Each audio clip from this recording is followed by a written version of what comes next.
નમસ્કાર મિત્રો સ્વાગત છે તમારું અમારી યુટ્યુબ ચેનલમાં। આજની વિડીયોમાં વાત થશે આજે તારીખ 29 ઓક્ટોબરથી લઈને 6 નવેમ્બર સુધી ગુજરાતમાં કેવું રહેશે હવામાન। અત્યારે ગુજરાતના અનેક ભાગોમાં વરસાદે સામાન્ય વિરામ લીધો છે। વાદળછાયું વાતાવરણ પણ કોઈ વિસ્તારમાંથી હટી ગયું છે, પરંતુ મિત્રો એમ ન માની લેતા, કારણ કે અરબી સમુદ્રમાં સર્જાયેલી સિસ્ટમ આગામી 3 દિવસ ગુજરાત ઉપર ભારે થઈ શકે છે। મહત્વનું છે કે બંગાળની ખાડીનું વાવાઝોડું પણ દક્ષિણ અને દક્ષિણ પૂર્વ ભારતના અનેક ભાગોને પ્રભાવિત કર્યું છે અને ભારેથી અતિભારે વરસાદ આપી રહ્યું છે, જેમાં 1 ઇંચથી લઈને 8 ઇંચ કરતાં પણ વધારે વરસાદ તટીય વિસ્તારોમાં જોવા મળી રહ્યો છે।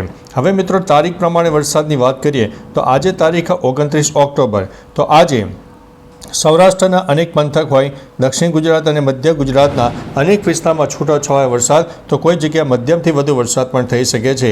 અને આ જે સિસ્ટમ છે આગામી 24 કલાકમાં વધુ મજબૂત બનશે અને જો વધારે મજબૂત બને અને ગુજરાત ઉપર તે ત્રાટકે તો સૌરાષ્ટ્ર ઉપર સૌથી મોટો ખતરો માનવામાં આવી રહ્યો છે। એટલે સૌરાષ્ટ્રના મિત્રો થોડા સાવચેત રહેજો, એલર્ટ રહેજો, કારણ કે આ સિસ્ટમ અરબી સમુદ્રમાં વધુ ભેજ મળી રહ્યો છે અને મજબૂત પણ બની રહી છે।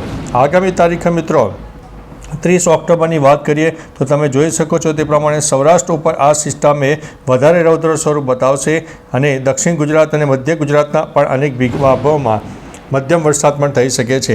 મહત્વનું છે કે સૌરાષ્ટ્ર ઉપર આ સિસ્ટમનો ખતરો સૌથી વધારે છે અને સૌરાષ્ટ્રના દરિયાઈ પટ્ટી વિસ્તારમાં માછીમારોને આગામી 5 દિવસ દરિયો ન ખેડવા માટે અમારા ચેનલ વતી વિનંતી છે, કારણ કે તોફાની પવન સાથે તોફાની વરસાદ પણ જોવા મળશે, થંડરસ્ટોર્મ એક્ટિવિટી પણ જોવા મળશે। એટલે સૌરાષ્ટ્રને અત્યારે 1 નંબર ઉપર ગણીને ચાલવાનું રહેશે।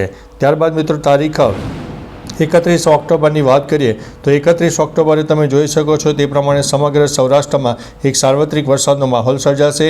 કચ્છના પણ દક્ષિણી પટ્ટામાં વરસાદની શક્યતા, દક્ષિણ ગુજરાત અને મધ્ય ગુજરાતમાં પણ મધ્યમથી થોડો વધુ વરસાદ થઈ શકે છે।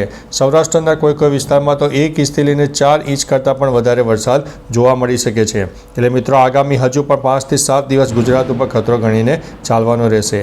1 નવેમ્બરની વાત કરીએ તો 1 નવેમ્બરે સામાન્ય ક્લાઉડ ફોર્મેશન નબળું પડે, પરંતુ એકદમથી વરસાદ બંધ નહીં થાય, સાર્વત્રિક વરસાદનો માહોલ રહેશે। દક્ષિણ ગુજરાત સહિત સૌરાષ્ટ્રના દક્ષિણી પટ્ટા હોય, મધ્ય ગુજરાતનો પૂર્વ તરફનો વિસ્તાર હોય અને ઉત્તર ગુજરાતના પણ અનેક ભાગોમાં વાદળછાયું વાતાવરણ, તો કોઈ જગ્યાએ છૂટોછવાયો વરસાદ જોવા મળે। ત્યારબાદ મિત્રો તારીખ 2 નવેમ્બરની વાત કરીએ તો 2 નવેમ્બરે પણ સાર્વત્રિક વરસાદનો માહોલ રહેશે, પરંતુ જે વરસાદ છે એ વરસાદની તીવ્રતામાં સામાન્ય ઘટાડો થાય, એટલે સૌરાષ્ટ્ર ઉપર હજુ પણ લો ક્લાઉડ ફોર્મેશન આગામી 5 દિવસ જોવા મળી શકે છે। ત્યારબાદ મિત્રો તારીખ 3 નવેમ્બરની વાત કરીએ તો 3 નવેમ્બરે પણ એ જે ક્લાઉડ ફોર્મેશન છે થોડું નબળું પડે,